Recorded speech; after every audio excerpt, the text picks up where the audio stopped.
श्री रामकृष्ण परमहंस दक्षिणेश्वर में मां काली के मंदिर में पुजारी का काम करते थे। वे रात दिन भर समाधि में मगन रहते थे। जो कोई आत्म ज्ञान की तलाश में उनके पास आता था वे उसका मार्गदर्शन भी करते थे। रामकृष्ण परमहंस के गुरु का नाम तोतापुरी था, जो कि एक नागा सन्यासी थे।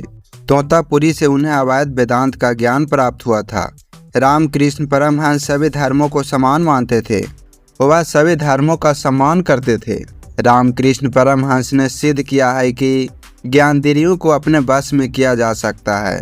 रामकृष्ण परमहंस भारत के महान संतों में से एक थे। इन्हें स्वामी विवेकानंद जी अपना गुरु मानते थे। रामकृष्ण परमहंस का जन्म 18 फरवरी 1836 को बंगाल प्रांत के हुगली जिले के कमारपुकुर गांव में हुआ था। इनके पिताजी का नाम खुदीराम चट्टोपाध्याय था और इनकी माताजी का नाम चंद्रमणि देवी था। बाल काल में लोग इन्हें गदाधर के नाम से जानते थे। कहा जाता है कि इनके जन्म से पहले ही इनके माता पिता को अलौकिक घटना का दृश्य अनुभव हुआ था। गया में इनके पिता खुदीराम ने एक सपना देखा था, जिस भगवान गदाधर ने उन्हें कहा कि वह उन्हें पुत्र रूप से प्राप्त हो गए।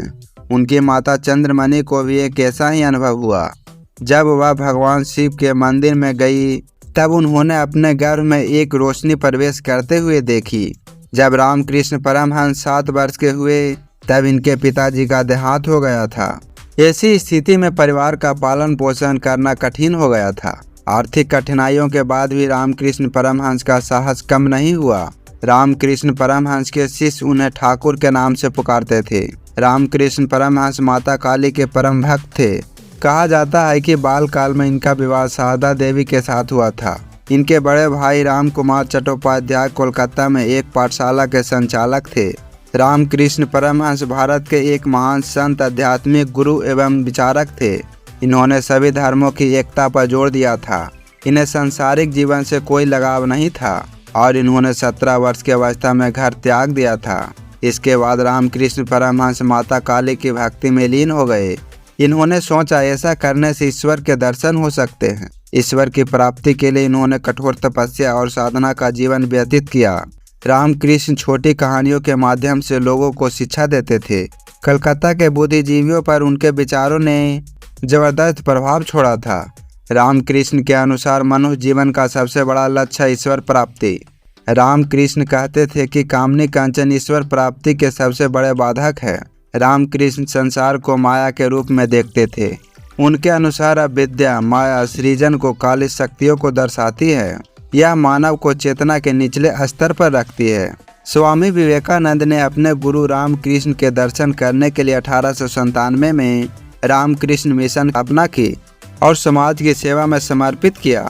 रामकृष्ण परमहंस माता काली के बहुत बड़े भक्त थे। माता काली देवी का उग्र रूप है। रामकृष्ण परमहंस माता काली को अपनी माँ समझकर उनकी पूजा करते थे। कोलकाता में उन्हें माँ काली के मंदिर में पुजारी बना दिया गया था। वह माता काली की आराधना में इतने लीन हो जाते थे कि वह जो भी काम करते थे उन्हें साक्षात माँ के दर्शन होते थे। वह अपने हाथों से माता काली को भोजन खिलाते थे। माता काली उनके सामने नृत्य करती थी और उनके हाथे से भोजन खाती थी। वह जब भी माता काली को याद करते थे तो माँ काली उसी समय प्रकट हो जाती थी। माता काली उन्हें परम आनंद से पूर्ण कर जाती थी।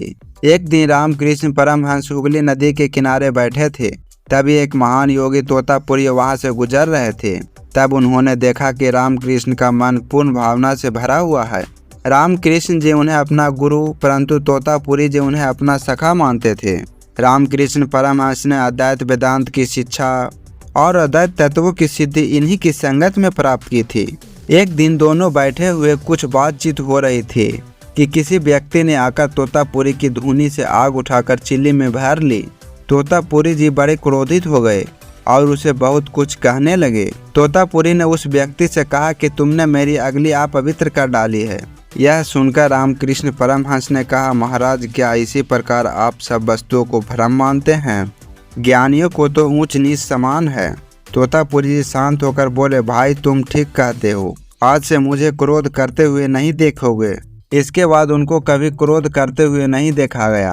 रामकृष्ण परमहंस जीवन के अंतिम दिनों में समाधि की स्थिति में रहने लगे। तन से शिथिल होने लगे। शिष्य द्वारा उनके स्वास्थ्य पर ध्यान देने की प्रार्थना पर अज्ञानता जानकर हंस देते थे। रामकृष्ण के परम प्रिय शिष्य स्वामी विवेकानंद थे। रामकृष्ण महान योगी उच्च कोटि के साधक थे। सेवा पथ को ईश्वरीय प्रशस्त मानकर अनेकता में एकता का दर्शन करते थे। सेवा से समाज की सुरक्षा चाहते थे। गले में सूजन को जब डॉक्टरों ने कैंसर बताकर समाधि लेने और वार्तालाप से मना किया, तब भी वे मुस्कुराए। चिकित्सा से रोकने पर भी स्वामी विवेकानंद इलाज करते रहे। इलाज के बावजूद भी उनका स्वास्थ्य बिगड़ता ही गया। 16 अगस्त सन 1886 ईस्वी में श्रावणी पूर्णिमा के अगले दिन प्रतिपदा को प्रातः काल रामकृष्ण परमहंस ने देह त्याग दिया था।